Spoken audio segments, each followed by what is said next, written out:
God, oh my God, are you alright? Oh God, Okay, you're right. He's going to spend a couple of days here to see you. It's so beautiful to see that there is kind of this love. First of all, they were married 73 years. 73 years! And they kind of still have those butterfly feelings when they see each other after being separated for so long. Welcome to the Father Leo Show, where I'm dishing out faith, culture, and commentary. And in this episode, we're going to address the fact that Valentine's Day falls on an Ash Wednesday. How in God's name are we going to be able to celebrate that? But before we jump into a whole discussion about love and what it really means, especially in light of the fact that in the Lenten season we celebrate Jesus' sacrificial love for us, I want to just say thank you to all of those who are subscribers to our show. Your subscribing really does help us, so encourage others to click that like button and comment as well, because our conversations lead us to conversion. And in a special way, I want to thank all of those who are Patreon supporters. If you haven't done so, please consider joining us on our Patreon community, because there you not only support the work that we do so that we can dish out faith, culture, and commentary in a real practical and pastoral way, but you also gain access to a treasure trove of a lot of great content, some online conferences that I've hosted, as well as receive special perks. So thank you, and please consider liking, subscribing, and joining us on Patreon. But now let's jump right into it on this little episode where I talk about love on Ash Wednesday in regards to our Catholic faith. Our Catholic faith is really the only church that systematically tries to understand what it means when we say things like, I love you, or I love pizza. And we actually get this in our very Christian tradition by being rooted in the scriptures. And to really understand the ways that love is used in our modern world, we have to understand the way we understand our affection, and that is actually contained in kind of some Greek distinctions. You know, when they say it's all Greek to me, it's because Greek, Latin, and to a degree Aramaic, certainly Aramaic, they are kind of some original languages of the West. I know that clearly there are ancient languages in Asia as well. But, you know, Arab is considered an Asian language, Latin a Western language, Greek a Mediterranean language, and they all kind of teach us something. So in C.S. Lewis's Four Loves, a book that he wrote, we have to understand that love is more than just a feeling. And so let me just break it down for you, because if you look at Exodus 20, verse 2-3, it says, I am the Lord thy God, who brought you out of the land of Egypt, out of the house of every slave. Thou shalt have no other gods besides me.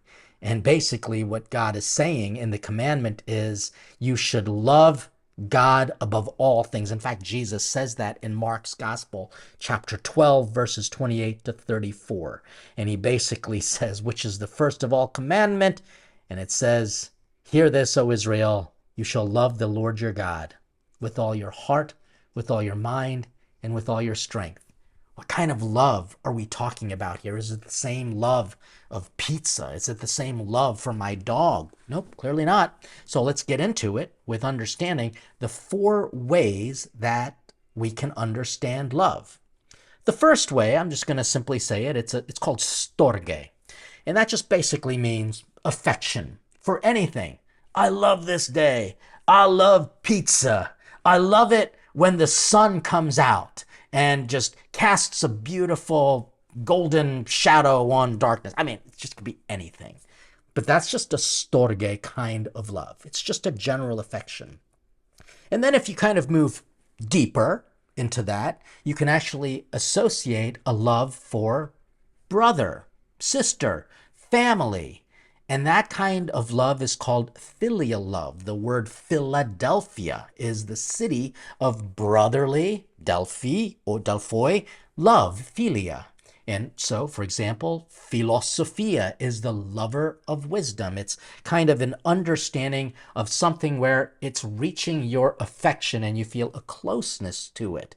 You know, a friend can have filial love. But then it can go even deeper.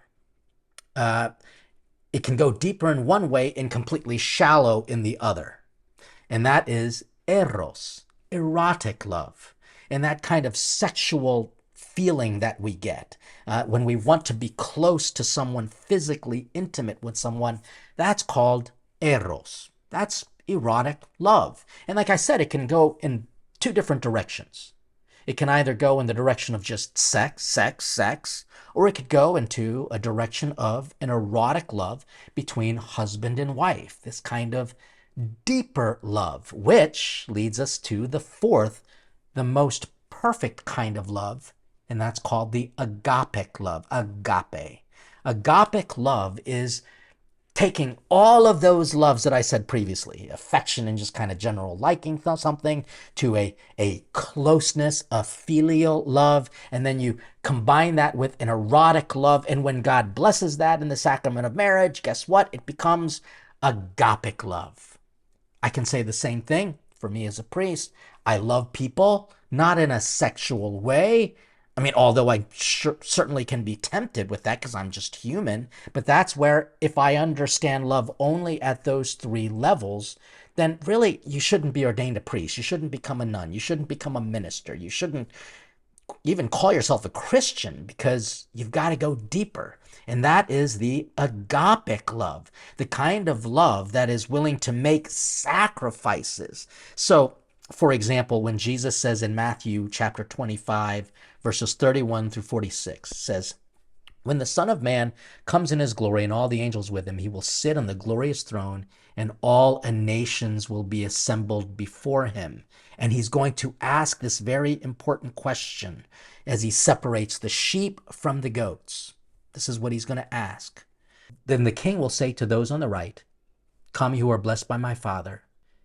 Inherit the kingdom prepared for you from the foundation of the world. For I was hungry, and you gave me food. I was thirsty, you gave me drink. A stranger, and you welcomed me.'" You see, this is that kind of self-giving love, captured beautifully in the story of the Good Samaritan, who basically went out of his way, helped a stranger, much less someone who was a foreigner, who, culturally they disliked each other, and yet he gave of himself.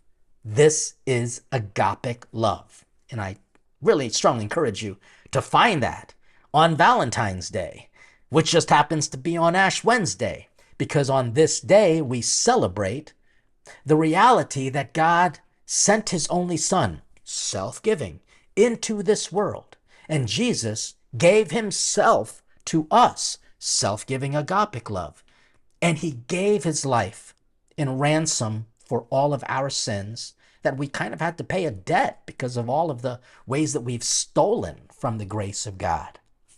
And it's really beautiful to know that St. Valentine knows agapic love. I mean, I'm sure you've heard the tradition. There are actually a few traditions of Valentine, but the most popular is that he was a bishop and he blessed Christian marriages secretly because at the time, Rome required you to have a different type of love, and it was very erotic. I mean, it was just hedonistic sexual love. And you had to vow this love to the emperor or to the god that the emperor tells you. I mean, in the whole Greek tradition, they had gods for love. Like Aphrodite was a god of beauty. I believe Jupiter was the god of love. But in this case, Valentine was willing to risk his life as a bishop to bless marriages secretly in order for us to know that true love is not the union of two people, but three: man, woman, and God, who is love, who brings us all together. And so I want to just show you this little clip because it was a very touching kind of tribute of what love does. It has two purposes. One is unitive. It brings people together. and procreative. It means it brings life into this world, either through a child or through a deeper love for one another and for humankind. So check out this very touching video of a couple that was reunited after the pandemic separated them. They were married for 73 years, and this is just such a beautiful tribute of what agape love looks like. Oh my God. Oh my God. Oh my God. Oh.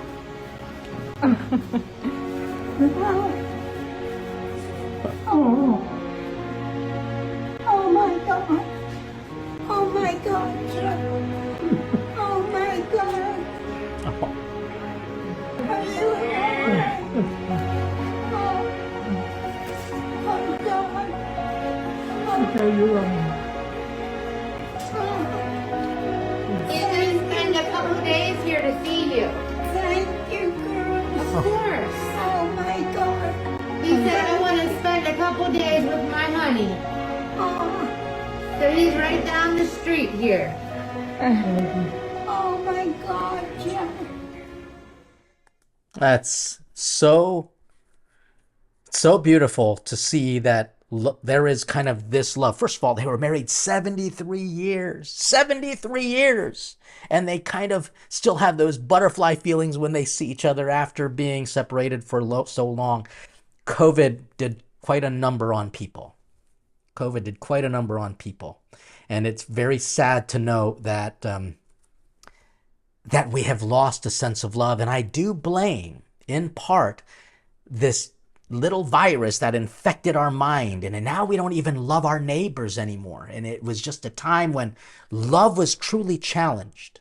But if you have this kind of agapic love, then it can help you weather through good times and bad, sickness and health, richer or for poor, and death until death do we part.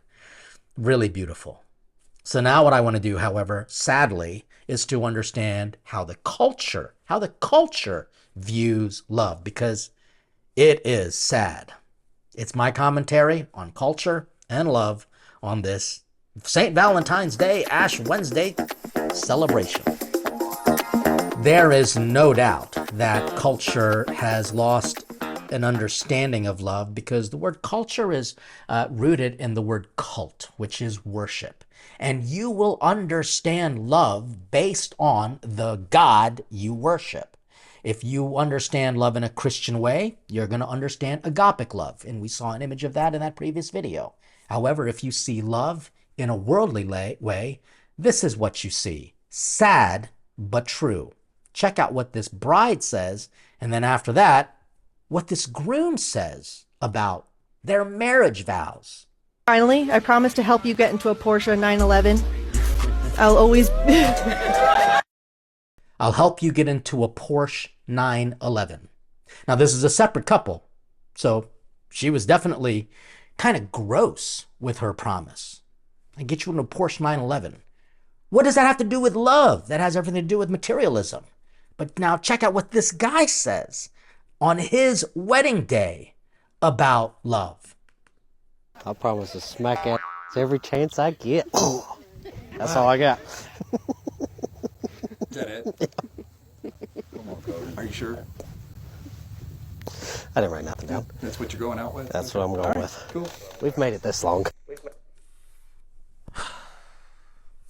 We've made it this long, he says, with that kind of attitude. And I don't show these videos to make fun of anybody. So please, don't think that I'm throwing shade or hate. I'm making true comparisons between that first video that I showed you of this elderly couple being vowed to each other and loving each other after 73 years of marriage. In this understanding of cultural love, what happens when the Porsche gets into an accident or she loses her job and she can no longer put him in that Porsche? Does he no longer love her? And what if he takes another girl out in that Porsche that she bought him. Will she love him? You see, love can't be rooted in materialism. And that materialism is even extended into a physical love. This is eros without agape love. And he says he promises to blank that blank every chance he get. First of all, it's just a sad state of affairs that this minister allowed that to even happen. Now, I don't blame him, but he was certainly not doing his job well. Whenever I do a marriage preparation, it is deep, it is thorough, and it is serious, because love is serious. The only thing I can say is that culturally speaking, there is a desire for love. We just don't know how to do it. And that's why I'm grateful, and this is going to be my commentary. First of all, let me just say one more thing about culture's understanding of love, and I'm just going to repeat myself here. If you worship a certain God, you're going to make vows like that. That's the God of evil. It is a God who replaces sex with love. Can they be connected in somehow? Yes, because remember, true love, according to the Catholic Church, is not only unitive, that brings people together, it is also procreative. Those two things are like the links of love that keep people together. You know, if this man wants to quote unquote blank that blank every chance he get, does that mean that he and she are going to be open to life? I mean, that's going to be a very large family, because he seems very fertile, and I don't know what she is, but can you imagine what people are thinking? Again, I don't want you to throw hate or shade on these couples. You need to pray for them, because they are completely misguided. And yes, they worship a false god who basically says love is all about gifts, it's all about the feeling, and it couldn't be farther from the truth. So get ready for my commentary and how I see it is absolutely providential that in the year 2024, a crazy year, our celebration of Valentine's Day, St. Valentine's Day, is going to fall on Ash Wednesday. Here's my commentary. My commentary about love and Valentine's Day falling on Ash Wednesday, it's simple. Because love is all about sacrifice. If you don't have sacrifice, then you really don't have love. Love requires you to make a decision. And this word comes from the Latin decidere or cidere. And that verb, cidere, means to kill. Like homicide means to kill, homo, man. Suicide means kill, sui, self. Decidere means to kill an issue. And so, like, I remember when Congress used to work, they used to have a phrase that said, kill the bill, which basically means make a decision. And in marriage and in true love, you die to self for the other, and you kill off every other option, so to speak. That's what love demands. So if John gets married to Susan, then, Janet, Carol, and Alexis are dead to him now. He's kind of killed off those options. This is the seriousness with which we must approach marriage and love. And on Valentine's Day, falling on Ash Wednesday, shows that Jesus was willing to make a decision to allow himself to suffer and to eventually die at the hands of impious men out of love for us. This is the same kind of love that requires, in a way, an ability to do without. And that's why the 3 pillars of Lent are perfect lessons for loving, because it's all about prayer, fasting, and almsgiving. Let me talk about that. Prayer. Prayer basically means that you are not only talking to God, but in a real relationship of love, the two of you should be praying together as you talk to God. Because if you both are talking to God together, then guess what? God truly becomes that third person in that marriage vow. Because remember, marriage in the Catholic Church is not a union of two people, but a union of three: man, woman, and God, who is love. If you are dating, please consider, if you're serious in dating, pray with your boyfriend, your girlfriend, now. If they don't do that, then your love is going to be rooted in a human love, which will die when you die, or die when something doesn't go your way. Again, let's go to that young woman's vow of, I promise to put you on a Porsche. Again, that Porsche is going to go out of date.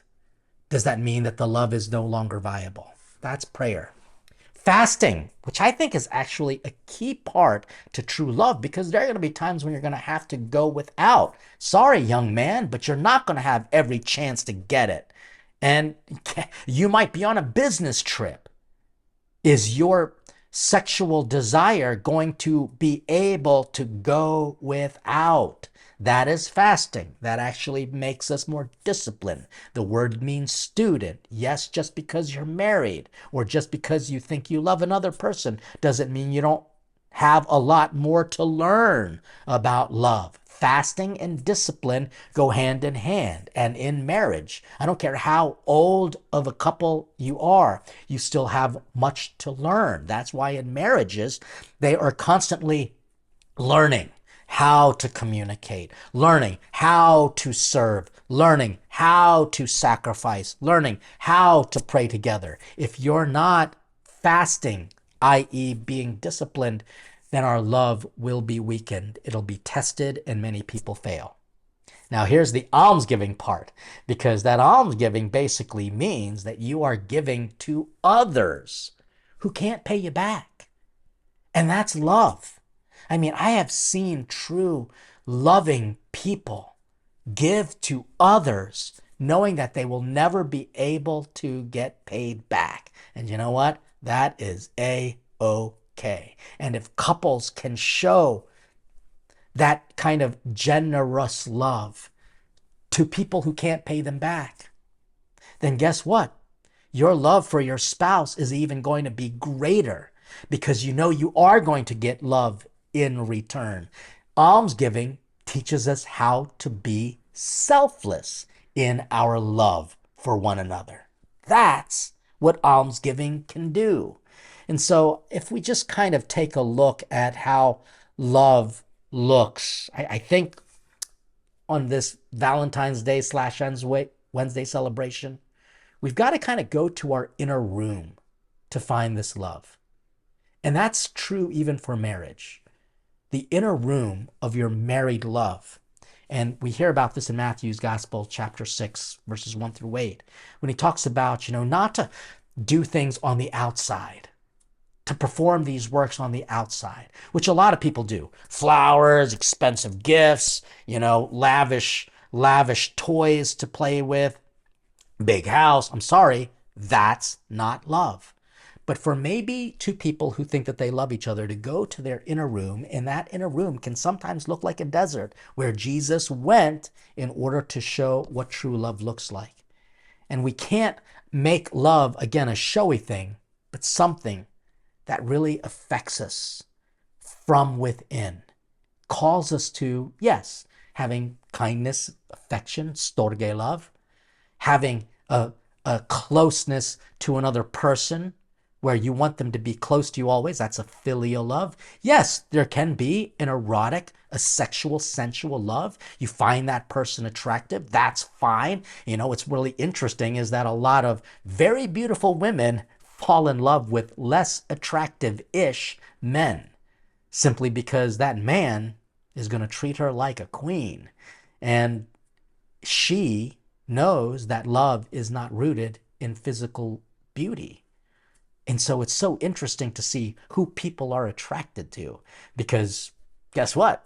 It's not about sex, but it's about this deeper connection. And then when Christ, and only when Christ, is brought into those three types of love, can you truly have an agapic love, where even if you're not engaged in a sexual act with someone that you might be attracted to, you can still love a person in an agapic way, which will require us to discipline our sensuality through the disciplines of Lent, prayer, fasting, and almsgiving. There's just so much that we can learn. And I know a lot of people think, gosh, you're a priest. What do you know about love? Well, I know enough I didn't want to get married, okay? Because I also know that God had a calling for me for the kind of love I'm supposed to give to him and to this world, to my family, to my friends. Do I struggle with it? Yes. I'll be ordained a priest 25 years on June 5th. And by the way, we're going to tell you all about that because there's going to be some pretty great opportunities to connect and pray together, as I want to just thank God for 25 years of my priesthood. Not perfect, but faithful, which means when I fall, I get up, I say I'm sorry, and I try again. And you know what? I just happen to have a beloved church, my spouse, that forgives me. But I wanted to end with this cute little video, to be honest with you. It's a video of what love does. It brings people together, unitive, and it also helps create life. And this is something that we need to teach children at a very young age. I'm sure you've seen this video before, but it's a great way to remember that love is a sacrifice, but it's also kind of adorable. Check out this video. Yes!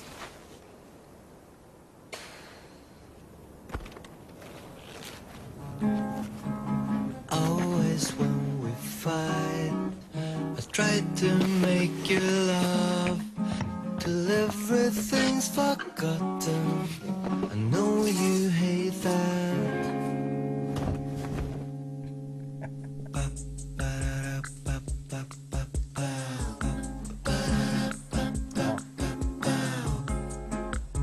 Always when we fight, I kiss you once or twice, and everything's forgotten. I know you hate that. I love you Sunday sun, the week's not yet begun, and everything is quiet, and it's always you and me, always and forever. You and me, always and forever. It was always you and me. I don't know what Stratos is, but I want to buy one.